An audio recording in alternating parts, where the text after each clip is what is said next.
Indonesia is not just wonderful. Indonesia is a wonderland.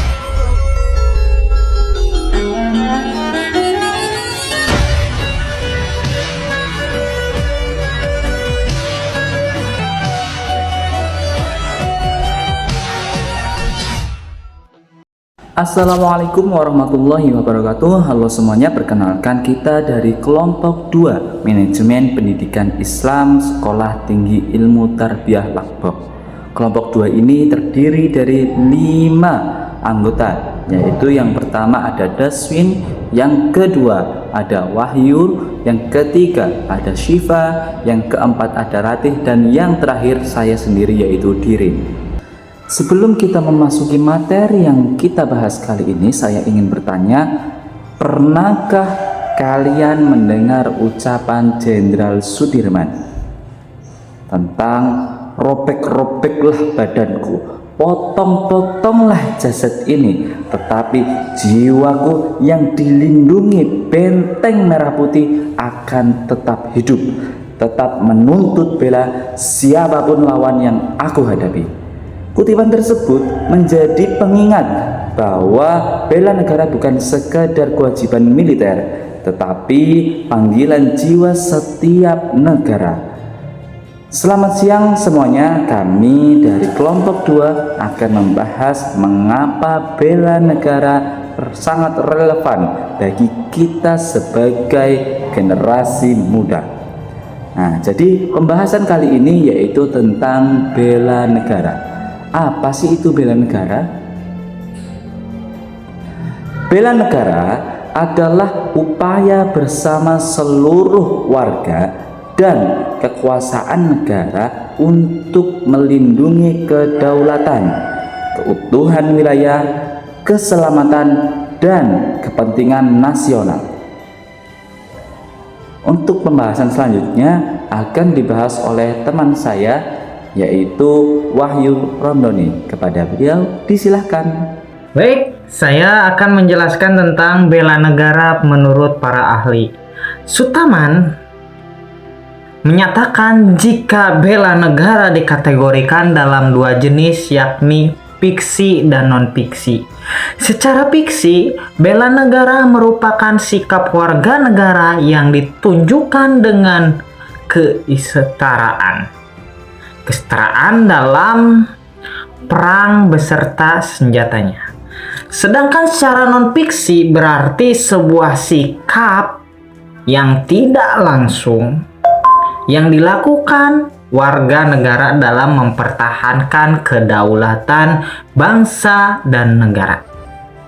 Jenis yang ini tidak ada yang memakai senjata, tetapi melalui pengabdian dan pendidikan kewarganegaraan secara sungguh-sungguh. Kemudian tujuan dan fungsi bela negara. Tujuan dan fungsi bela negara ini ada 4 kemungkinan ya teman-teman. Yang pastinya tujuan bela negara ini demi negara. Yang pertama adalah melindungi kedaulatan rakyat. Kemudian yang kedua, menjaga keutuhan wilayah. Yang tiga, menjamin keselamatan rakyat dan negara. Kemudian yang keempat, memperkuat persatuan bangsa. Dengan adanya tujuan ini, negara akan tentu aman dan tentram ya teman-teman. Asas-asas bela negara yaitu cinta tanah air, kesadaran berbangsa dan bernegara, meyakini Pancasila sebagai ideologi negara, dan rela berkorban untuk bangsa dan negara. Dasar-dasar hukum bela negara. Landasan konstitusional UUD 1945. Pertama, pasal 27 ayat 3 menyatakan bahwa setiap warga negara berhak dan wajib ikut serta dalam upaya pembelaan negara. 2. Pasal 30 ayat 1 menyatakan bahwa tiap-tiap warga negara berhak dan wajib ikut serta dalam usaha pertahanan dan keamanan negara. Dasar-dasar hukum bela negara. Landasan undang-undang.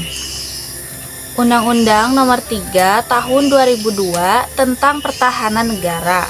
mengatur lebih lanjut mengenai hak dan kewajiban warga negara dalam bela negara, termasuk pentingnya pendidikan kewarganegaraan dan latihan dasar kemiliteran.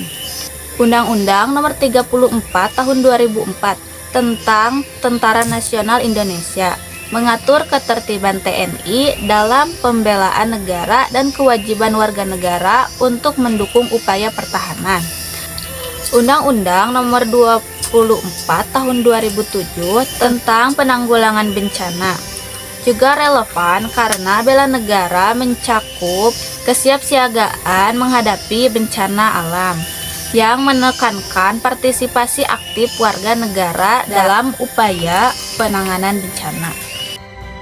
Selanjutnya, saya akan menjelaskan mengenai bagaimana kita sebagai warga negara berperan dalam upaya bela negara. Ternyata, bela negara bukan cuma tugas tentara, tapi melibatkan 4 komponen utama.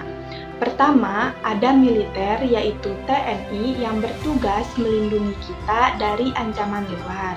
Kedua, ada kita sebagai sipil atau warga negara yang berkontribusi lewat sektor pendidikan, ekonomi, dan sosial.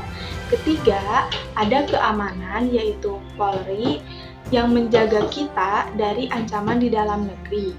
Dan yang terakhir atau yang keempat, ada peran pemerintah dalam membuat kebijakan serta menyediakan pendanaan agar semua upaya ini berjalan lancar.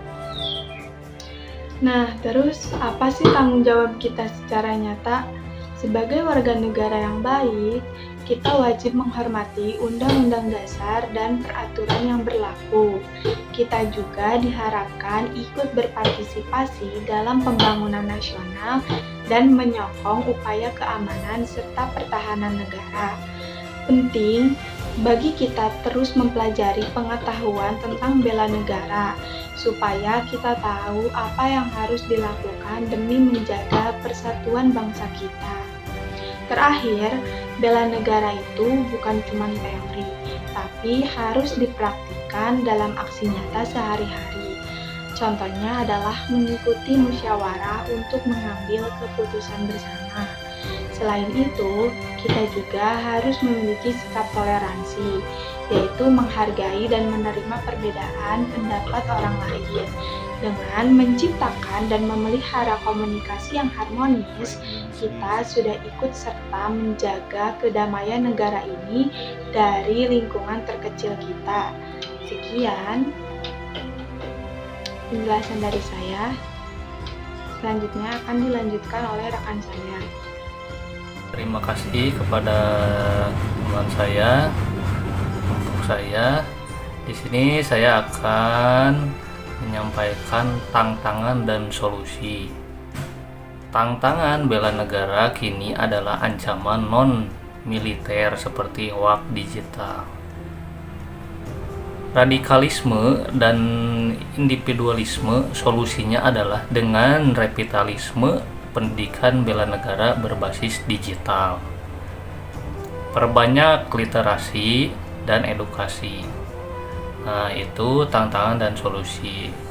Jadi kesimpulannya, bela negara tidak selalu harus diwujudkan melalui angkat senjata, tetapi lebih pada pengabdian, kesadaran, dan tanggung jawab dalam kehidupan sehari-hari di tengah masyarakat. Yaitu penyampaian dari kami tentang tantangan dan solusi, terus kesimpulan. Ya, begitu saja penyampaian dari saya. Bila ada salah-salah kata atau penyampaian yang kurang tepat, mohon dimaafkan. Sekian dari kelompok kami. Wassalamualaikum warahmatullahi wabarakatuh.